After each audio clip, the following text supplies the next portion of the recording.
नमस्कार मेरे शिव महापुराण के रसिक श्रोतागण। चलिए शिव महापुराण के पाठ के क्रम को आगे बढ़ाते हैं। कर्पूर गौरम करुणावतारम संसार सारम भुजगेन्द्रहारम सदा वसंतम हृदयारविंदे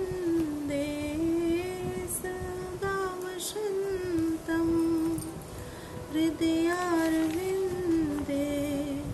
भवं भवानी सहितं नमामि।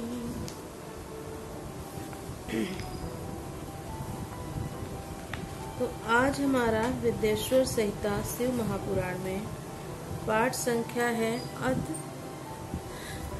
चतुर्विंशो अध्याय और पाठ का नाम है भस्म महात्मा का निरूपण। तो चलिए पाठ को बिना देर किए करते हैं स्टार्ट। सूत जी बोले, हे महर्षियों, भस्म संपूर्ण मंगलों को देने वाला तथा उत्तम है। उसके दो भेद बताए गए हैं। मैं उन भेदों का वर्णन करता हूँ, आप लोग सावधान होकर सुनिए।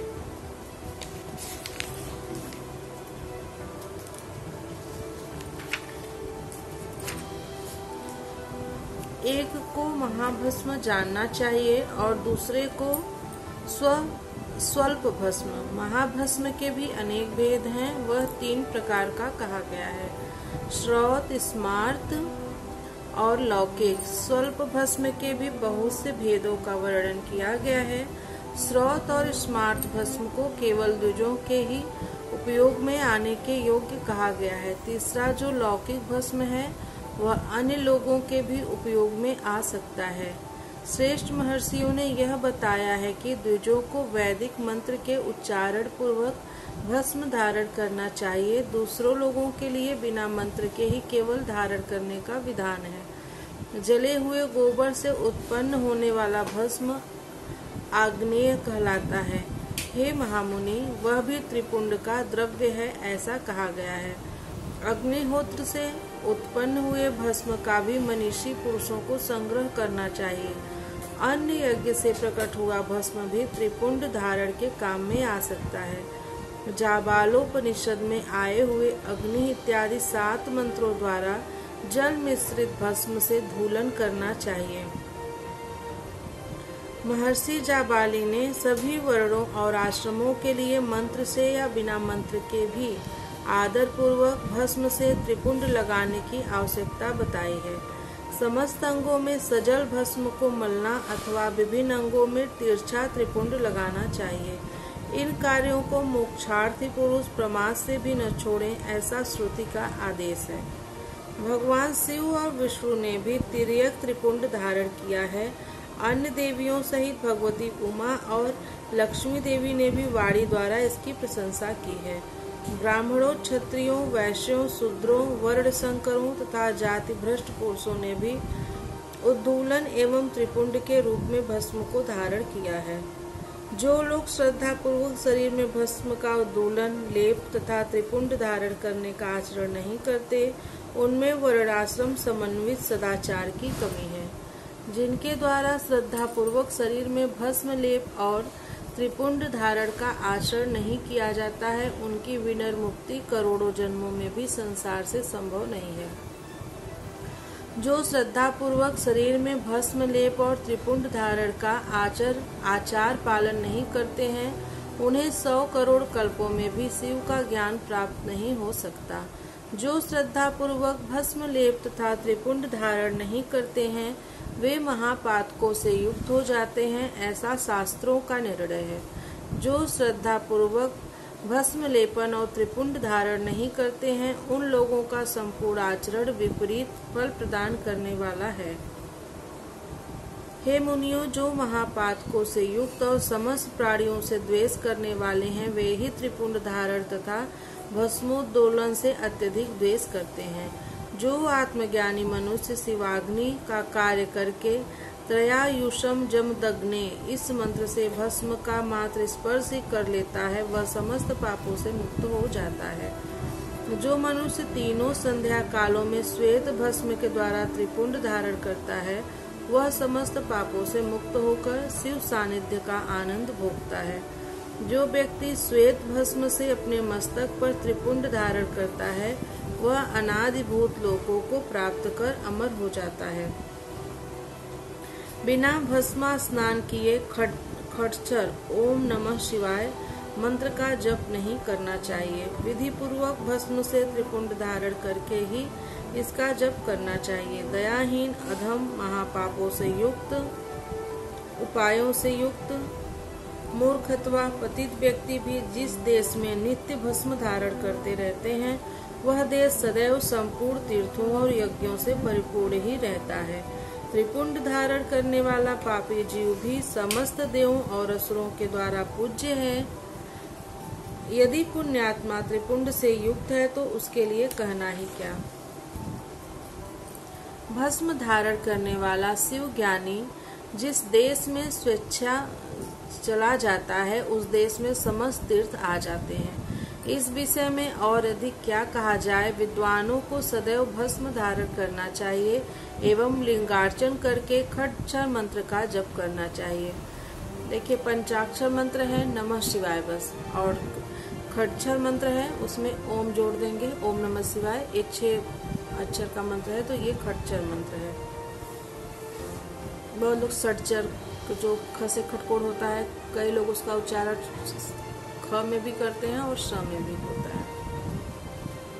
ब्रह्मा, विष्णु, रुद्र, मुनिगण और देवताओं के द्वारा भी भस्म धारण करने के महत्व का वर्णन किया जाना संभव नहीं है। जिसने अपने वर्ण तथा आश्रम धर्म से संबंधित आचार तथा क्रियाएं लुप्त कर दी हैं, यदि वह भी त्रिपुंड धारण करता है तो समस्त पापों से मुक्त हो जाता है। जो भस्म धारण करने वालों को त्याग कर धार्मिक कृत्य करते हैं उनको करोड़ों जन्म लेने पर भी संसार से मुक्ति प्राप्त नहीं हो पाती है। जिस ब्राह्मण ने भस्म से अपने सिर पर त्रिपुंड धारण कर लिया है उसने मानो गुरु से सब कुछ पढ़ लिया है और सभी धार्मिक अनुष्ठान कर लिए हैं। जो मनुष्य भस्म धारण करने वाले को देखकर उसे कष्ट देते हैं वे निश्चय ही चांडाल से उत्पन्न हुए हैं, ऐसा विद्वानों को जानना चाहिए। भक्ति परायण ब्राह्मण और क्षत्रिय को मां नस्तों के तनय इस मंत्र से अभिमंत्रित भस्म को शास्त्र सम्मत कहे गए अंगों पर धारण करना चाहिए। वैसे त्र्यंबकम यजामहे इस मंत्र से और शुद्ध शिवाय नमः इस पंचाक्षर मंत्र से भस्म को अभिमंत्रित धारण करें। विधवा स्त्रियों के लिए भस्म धारण की विधि शूद्रों के समान कही गई है। 5 ब्रह्मादि मंत्रों से अभिमंत्रित भस्म के द्वारा गृहस्थ त्रिपुंड धारण करें। ब्रह्मचारी त्र्यंबकम यजामहे इस मंत्र से मंत्र को अभिमंत्रित करके भस्म को अभिमंत्रित करके और वानप्रस्थी अघोरेभ्यो अथ इस मंत्र से भस्म को अभिमंत्रित करके त्रिपुंड धारण करें। किंतु यदि यति प्रणव के मंत्र से त्रिपुंड धारण करें, सन्यासी जो हैं, जो वर्णाश्रम धर्म से परे हैं वह शिवोहम इस भावना से नित्य त्रिपुंड धारण करें। और जो शिव योगी हैं वह ईशानः सर्व विद्यानाम इस भावना को करता हुआ त्रिपुंड धारण करें। सभी वर्णों द्वारा भस्म धारण करने के इस उत्तम कार्य को नहीं छोड़ना चाहिए। अन्य जीवों को भी सदा भस्म धारण करना चाहिए, ऐसा भगवान शिव का आदेश है। भस्म स्नान करने से जितने कण शरीर में प्रवेश करते हैं उतने ही शिवलिंगों को वह धारक अपने शरीर में धारण करता है। ब्राह्मण, क्षत्रिय, वैश्य, शूद्र, वर्ण संकर, स्त्री, सधवा, विधवा, बालक, पाखंडी, ब्रह्मचारी, गृहस्थ, वानप्रस्थी, सन्यासी, व्रती और सन्यासिनी स्त्रियां ये सभी भस्म के त्रिपुंड धारण के प्रभाव के द्वारा मुक्त हो जाते हैं, इसमें संशय नहीं है। जैसे ज्ञानवश या ज्ञानवश धारण की गई अग्नि सबको समान रूप से जलाती है, वैसे ही ज्ञान या ज्ञानवश धारण किया गया भस्म भी समान रूप से सभी मनुष्यों को पवित्र करता है। भस्म तथा रुद्राक्ष धारण के बिना जल अथवा अन्न को अंश मात्र भी नहीं खाना चाहिए। गृहस्थ, वानप्रस्थ, सन्यासी और वर्ण संकर जाति का व्यक्ति यदि भस्म एवं रुद्राक्ष धारण किए बिना भोजन करता है तो वह मात्र पाप ही खाता है और नरक की ओर प्रस्थान करता है। ऐसे समय में उक्त वर्ण धर्मों का वह व्यक्ति गायत्री मंत्र के जप से तथा यति सन्यासी मुख्य प्रणव मंत्र के जप से प्रायश्चित करके मुक्ति प्राप्त कर सकता है। जो त्रिपुंड की निंदा करते हैं वे साक्षात शिव की ही निंदा करते हैं, और जो त्रिपुंड को धारण करते हैं वे साक्षात उन्हीं शिव को ही धारण करते हैं। भस्म रहित भाल को धिक्कार है, शिवालय शिव मंदिर रहित ग्राम को धिक्कार है, शिवार्चन से रहित जन्म को धिक्कार है, और शिव ज्ञान रहित विद्या को धिक्कार है। जो लोग तीनों लोकों के आधार स्वरूप महेश्वर भगवान शिव की निंदा करते हैं और त्रिपुंड धारण करने वाले की निंदा करते हैं, उनको तो देखने से ही पाप लगता है। वे वर्ण संकर, सुअर, असुर, खर, स्वान, क्रोष्टु यानी सियार तथा कीड़े मकोड़ों के समान ही उत्पन्न होते हैं, और उन नरकगामी व्यक्तियों का यह मात्र पाप करने के लिए ही होता है यह जन्म। भगवान शिव की तथा त्रिपुंड धारण करने वाले उनके भक्तों की जो निंदा करते हैं, उन्हें रात में देखने पर चंद्रमा के दर्शन से और दिन में देखने पर सूर्य के दर्शन से शुद्धि प्राप्त होती है। मात्र इतना ही नहीं, स्वप्न में भी उन्हें देखने से पाप लगता है, तब स्वप्न में भी जो उन्हें देखे उसको अपनी शुद्धि के लिए श्रुति में कहे गए रुद्र सूक्त का आदर पूर्वक पाठ करना चाहिए, तभी उससे छुटकारा मिल सकता है। उनसे बात करने से नरक होता है, उस नरक से मुक्ति प्राप्त करना असंभव है। जो भस्म, त्रिपुंड आदि धारण करने वाले पुरुष की निंदा करते हैं वे निश्चित ही मूर्ख हैं। हे मुनि, तांत्रिक ऊर्ध्व त्रिपुंड धारण करने वाले तथा तपाए हुए चक्र आदि चिन्हों को धारण करने वाले इस शिव यज्ञ के अधिकारी नहीं हैं, वे इस यज्ञ से बहिष्कृत हैं। बृहज्जाबालोपनिषद में कहे गए वे लोग ही उस यज्ञ में अधिकारी हैं। प्रयत्न पूर्वक उन्हें शिव यज्ञ के कार्य में सम्मिलित करना चाहिए, उन्हें भस्म लगाना चाहिए। विभूति का चंदन से या चंदन में विभूति का मिश्रण कर बनाए गए मिश्रित भस्म से मस्तक पर त्रिपुंड धारण करना चाहिए। कुछ भी हो, मस्तक पर विभूति धारण करना आवश्यक है, यही बुद्धि नहीं है तो भी यह करना सदा लोगों के लिए आवश्यक है। ब्रह्मचारिणी, सधवा तथा विधवा स्त्रियों और ब्राह्मणादि द्विजों को केश पर्यंत भस्म धारण करना चाहिए। इसी प्रकार ब्रह्मचर्यादि आश्रम वालों को भी स्वच्छ विभूति धारण करना उचित है, क्योंकि विभूति मोक्ष देने वाली और समस्त पापों का नाश करने वाली है। जो भस्म द्वारा विधि पूर्वक त्रिपुंड धारण करता है वह महापातक समूहों और उपपातकों से मुक्त हो जाता है। ब्रह्मचारी, गृहस्थ, वानप्रस्थी और सन्यासी, ब्राह्मण, क्षत्रिय, वैश्य, शूद्र तथा अन्य वर्ण संकर, पतित अथवा नीच मनुष्य भी विधि पूर्वक शरीर पर भस्म, उद्धूलन और त्रिपुंड धारण करके शुद्ध हो जाते हैं। सम्यक रूप से पाप राशि से मुक्ति प्राप्त हो जाती है। भस्म धारण करने वाला व्यक्ति पापों से मुक्त हो जाता है, इसमें संशय नहीं है। दूसरे के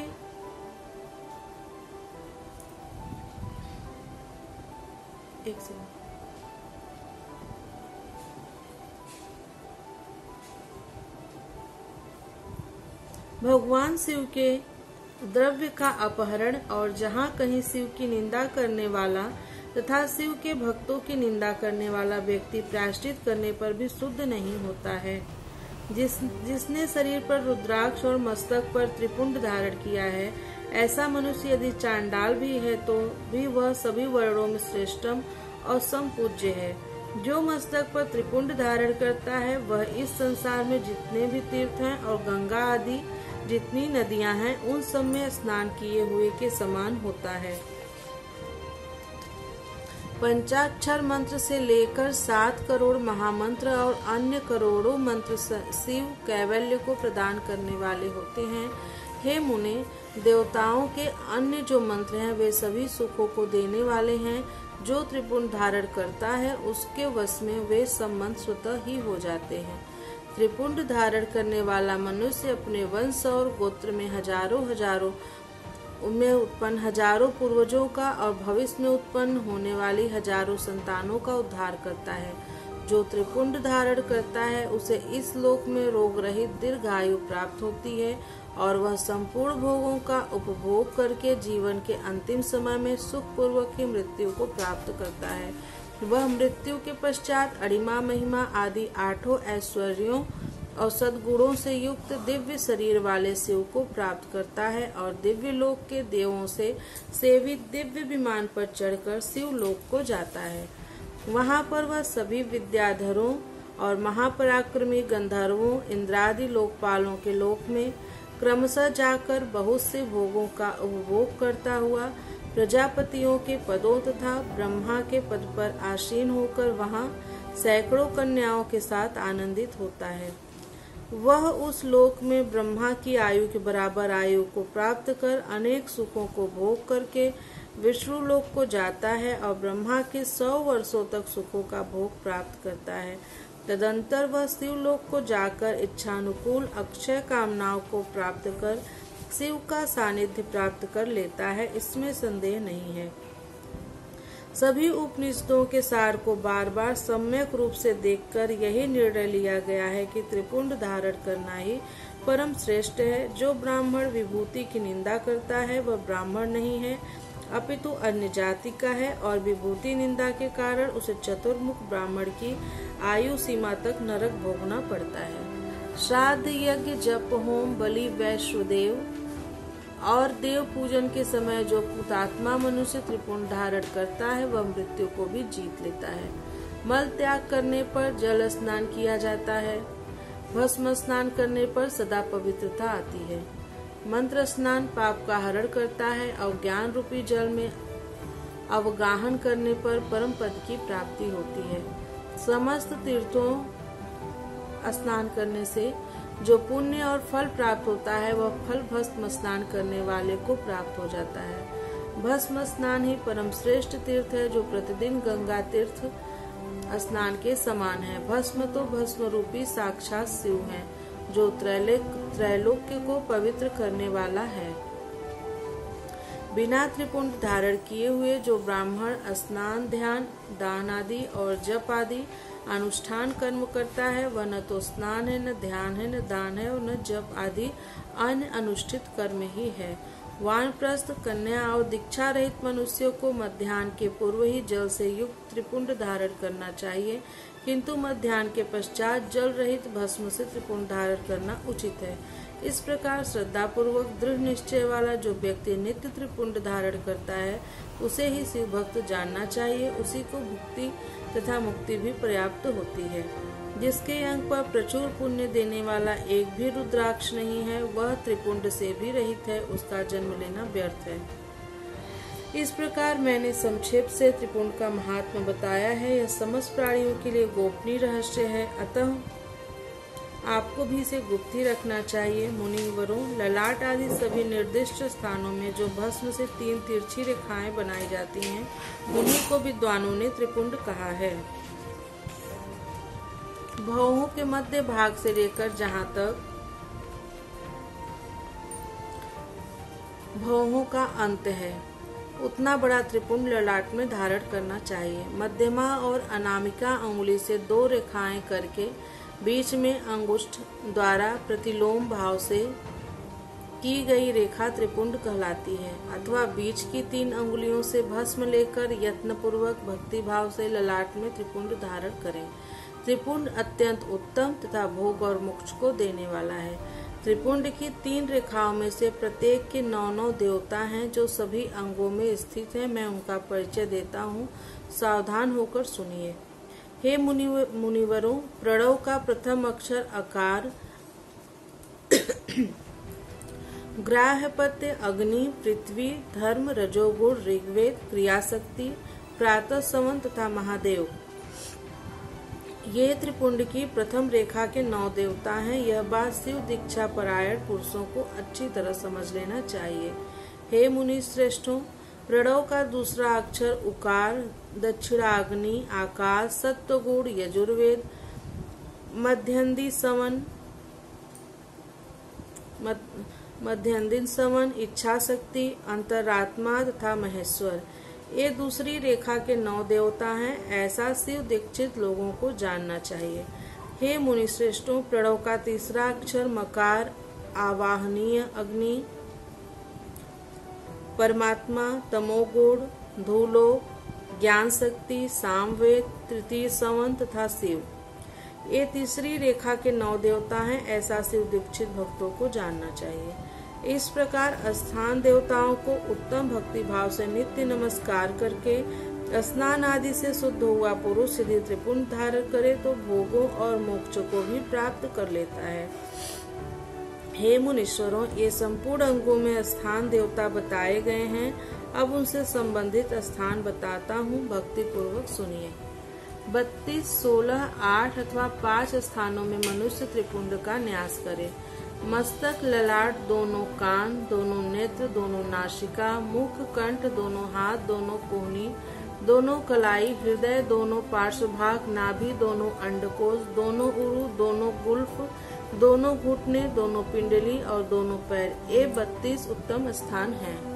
इनमें क्रमशः अग्नि, जल, पृथ्वी, वायु, 10 दिक् प्रदेश, 10 दिक्पाल तथा 8 वसुओं का निवास है। धर, धरा, धर, ध्रुव, सोम, आप, अनिल, अनल, प्रत्युष और प्रभास, ये 8 वसु कहे गए हैं। इन सब का नाम मात्र लेकर इनके स्थानों में विद्वान पुरुष त्रिपुंड धारण करें अथवा एकाग्रचित्त होकर 16 स्थानों में ही त्रिपुंड धारण करें। मस्तक, ललाट, कंठ, दोनों कंधों, दोनों भुजाओं, दोनों कोहनियों तथा दोनों कलाइयों में, हृदय में, नाभि में, दोनों पसलियों में तथा पृष्ठ भाग में त्रिपुंड लगाकर वहां दोनों अश्विनी कुमारों शिव, शक्ति, रुद्र, ईश तथा नारद का और वामा आदि 9 शक्तियों का पूजन करें। ये सब मिलकर 16 देवता हैं। अश्विनी कुमार युगल कहे गए हैं, नासत्य और द्रस्त। अथवा मस्तक केश, दोनों कान, मुख, दोनों भुजा, हृदय, नाभि, दोनों अरु, दोनों जानु, दोनों पैर और पृष्ठभाग।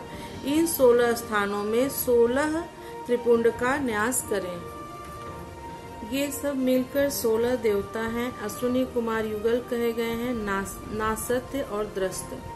अथवा मस्तक, केश, दोनों कान, मुख, दोनों भुजा, हृदय, नाभि, दोनों उरु, दोनों जानु, दोनों पैर और पृष्ठभाग। इन 16 स्थानों में 16 त्रिपुंड का न्यास करें। मस्तक में शिव, केशों में चंद्रमा, दोनों कानों में रुद्र और ब्रह्मा, मुख में विघ्नराज गणेश, दोनों भुजाओं में विष्णु और लक्ष्मी, हृदय में शंभु, नाभि में प्रजापति, दोनों उरुओं में नाग और नाग कन्याएं, दोनों घुटनों में ऋषि कन्याएं, दोनों पैरों में समुद्र तथा विशाल पृष्ठभाग में संपूर्ण तीर्थ देवराज देवता रूप से विराजमान हैं। इस प्रकार 16 स्थानों का परिचय दिया गया है। अब स्थान बताए जा रहे हैं।